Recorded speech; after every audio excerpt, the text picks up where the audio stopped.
दोस्तों नमस्कार। आज हम हिंदी व्याकरण में वचन पर चर्चा करने वाले हैं, जो कि विभिन्न प्रतियोगी परीक्षाओं की दृष्टि से काफ़ी महत्वपूर्ण है। वचन क्या है? वचन का अभिप्राय संख्या से है। विकारी शब्दों के जिस रूप से उनकी संख्या एक या अधिक का बोध होता है उसे वचन कहते हैं। विकारी शब्द अर्थात वे शब्द जो विकार उत्पन्न करते हों। भी शब्द के भी दो रूप होते हैं, विकारी और अविकारी।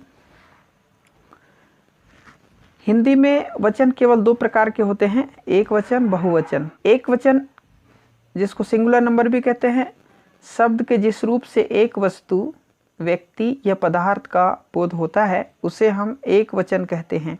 जैसे बालक, हम यहाँ पर एक बालक की बात कर रहे हैं। घोड़ा, एक घोड़ा की बात हो रही है। किताब, एक किताब की बात हो रही है। कुर्सी, एक कुर्सी की बात हो रही है।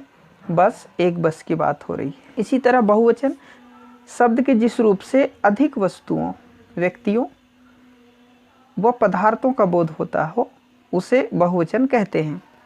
जैसे बालकों, यहाँ पर संख्या निश्चित नहीं है कितने बालक हैं, एक से अधिक हैं। किताबों, बसों, पंखों इत्यादि और भी अनेक उदाहरण हो सकते हैं। बहुवचन बनाने में प्रयुक्त प्रत्यय देखिए, ए प्रत्यय लगा करके, प्रत्यय अर्थात जो शब्द के अंत में लगता हो। आकारांत पुल्लिंग, आकारांत यानी कि जिस शब्द के अंत में आ का उच्चारण होता हो। तद्भव संज्ञाओं में अंतिम आ के स्थान पर ए करके, ए कर देने से वह शब्द क्या बन जाता है? बहुवचन हो जाता है।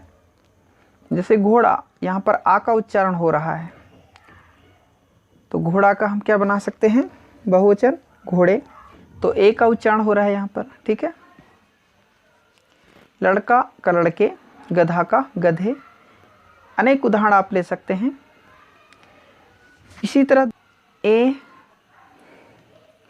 अकारांत एवं आकारांत स्त्रीलिंग शब्द, स्त्रीलिंग शब्दों में ए जोड़ने पर वे बहुवचन बन जाते हैं। जैसे पुस्तक, ठीक है, अकारांत है, यहाँ पर आ का उच्चारण हो रहा है, छोटा आ, लेकिन स्त्रीलिंग शब्द है तो पुस्तकें हो गया। इसका क्या हो गया? पुस्तकें।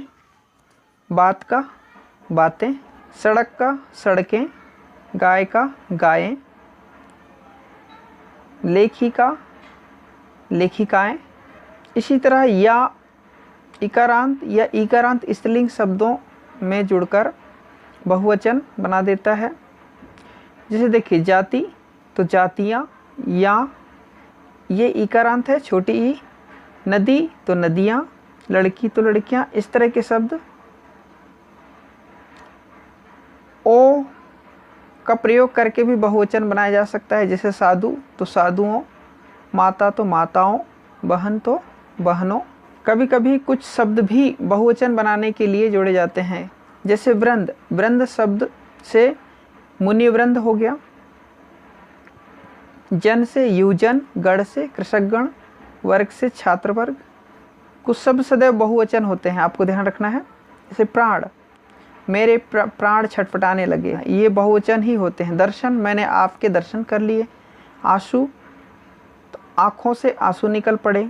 होश, शेर को देखते ही मेरे होश उड़ गए, होश उड़ गए। बाल, मैंने बाल कटा दिए। हस्ताक्षर, मैंने कागज़ पर हस्ताक्षर कर दिए। ये शब्द हमेशा बहुवचन में प्रयुक्त होते हैं, आपको ध्यान रखना है। और यहाँ पर देखिए कुछ शब्द हमेशा एक वचन में प्रयुक्त होते हैं। जैसे माल, माल लुट गया।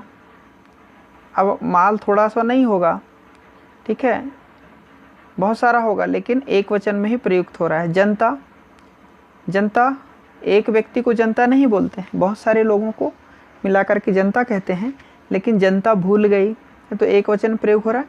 सामान, सामान खो गया। सामग्री, हवन सामग्री जल गई। सोना का भाव कम हो गया, ठीक है। तो ये शब्द हमेशा एक वचन में प्रयुक्त होते हैं, आपको ध्यान रखना है। आदरणीय व्यक्तियों के लिए हमेशा बहुवचन का प्रयोग होता है, आपको ध्यान रखना है। जैसे पिताजी आ रहे हैं तो पिताजी के लिए हम बहुवचन शब्द का प्रयोग कर रहे हैं। तुलसी श्रेष्ठ कवि थे, आप क्या चाहते हैं, ठीक है, तो ये बहुवचन।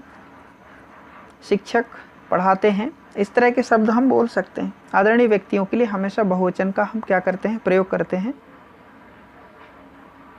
इस प्रकार से वचन को हमने समझा।